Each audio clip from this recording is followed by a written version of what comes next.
दोस्तों welcome to एशटेक में आपका स्वागत है। इस वीडियो में मैं बात करने वाला हूँ मोटोरोला G64 की कुछ प्रॉब्लम्स के बारे में। जी हाँ, मोटोरोला G64 बाद में लॉन्च हो चुका है और 21 तारीख से फ्लिपकार्ट पर सेल पे जा चुका है। इसको आप फ्लिपकार्ट पर खरीद सकते हैं। ऑफर वगैरह लगाकर ही आपको 14,000 रुपये में देखने को मिल जाएगा। तो इस वीडियो में मैं आपको कुछ ऐसी प्रॉब्लम बताने वाला हूँ जो हो सकता है आपके लिए डील ब्रेकर साबित हो। तो आप स्मार्टफोन लेने से पहले इस वीडियो को जरूर पूरा देख लीजिएगा। चलिए हम वीडियो शुरू करते हैं और इसके प्राइस फीचर्स वगैरह बताकर मैं आपका टाइम खराब करने वाला हूँ नहीं। मुझे पता आपने इस रिलेटेड कई वीडियो देख लिए हैं, वहाँ पर आपको सारी जानकारी देखने को मिल गई होगी। फिर भी आपको अगर इसके रिलेटेड कोई जानकारी लेनी तो अपनी वीडियो पॉज कर लीजिए, वहाँ पर आपको सारी जानकारी देखने को मिल जाएगी।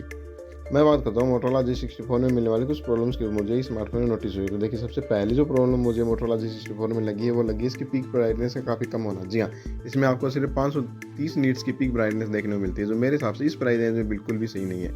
जी हाँ, 15,000 रुपये के आसपास की प्राइस रेंज में कम से कम 1000 नीट्स की पीक ब्राइटनेस जरूर होनी चाहिए थी। जी हाँ, पीक ब्राइटनेस जब आप आउटडोर में इस्तेमाल करते हैं अपने स्मार्टफोन को, बहुत ज़्यादा यूज़फुल फीचर है। तो मेरे हिसाब से आप लोगों को ऐसा स्मार्टफोन जरूर लेना चाहिए जिसमें कम से कम 1000 नीट्स की पीक ब्राइटनेस हो, और इसमें बहुत ज़्यादा कम दी गई है मेरे हिसाब से।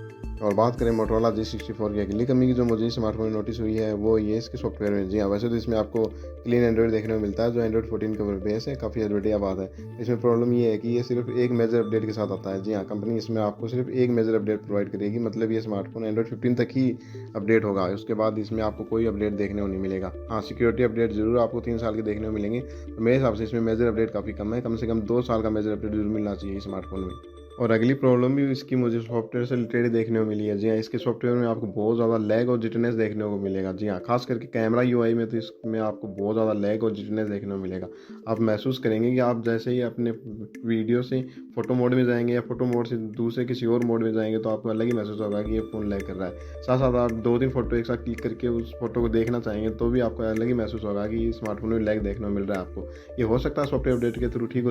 और बात करें मोटोरोला G64 की अगली कमी जो मुझे लगी है वो लगी इसकी ओवर हीटिंग से रिलेटेड। जी हाँ, इस स्मार्टफोन में आपको ओवर हीटिंग देखने को मिलेगी। आप नॉर्मल टास्क करेंगे तभी आपको स्मार्टफोन हीट होते हुए नजर आ जाएगा, और जब आप इसमें हैवी टास्क करेंगे, खासकर गेमिंग वगैरह करेंगे, तो आपको अलग ही महसूस होगा कि ये स्मार्टफोन बहुत ज़्यादा हीट हो रहा है। तो मेरे हिसाब से मोटोरोला को यहाँ अपनी हीटिंग मैनेजमेंट में ध्यान देना चाहिए। ये स्मार्टफोन बहुत ज़्यादा हीट हो रहा है। साथ साथ इसका जो प्रीवियस वर्जन था मोटोरोला G54 वो भी सेम प्रॉब्लम के साथ आता था, वहाँ पर भी आपको बहुत ज़्यादा हीट देखने को मिलती थी। वही प्रॉब्लम सेम इसमें भी बनी हुई है, इसमें भी आपको हीट देखने को मिलता है। और बात करें मोटोरोला G64 की अगली कमी जो मुझे लगी है वो लगी इसका एमोलेड मिसिंग होना। जी हाँ, इस स्मार्टफोन में आपको IPS डिस्प्ले देखने को मिलती है।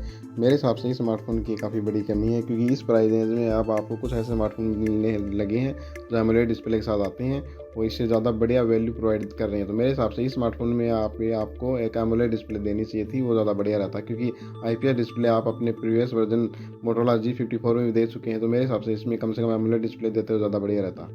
तो ये कुछ प्रॉब्लम थी मोटोरोला G64 से रिलेटेड जो मुझे इस स्मार्टफोन में नजर आई और मैंने आपके साथ साझा कर दी। अगर आपको इन प्रॉब्लम से ज़्यादा फर्क नहीं पड़ रहा है तो आप इस स्मार्टफोन की तरफ बिल्कुल जा सकते हैं, पर अगर आप मेरी माने तो आपके लिए इससे बढ़िया स्मार्टफोन और रहेंगे 15,000 रुपये की प्राइस रेंज में ही।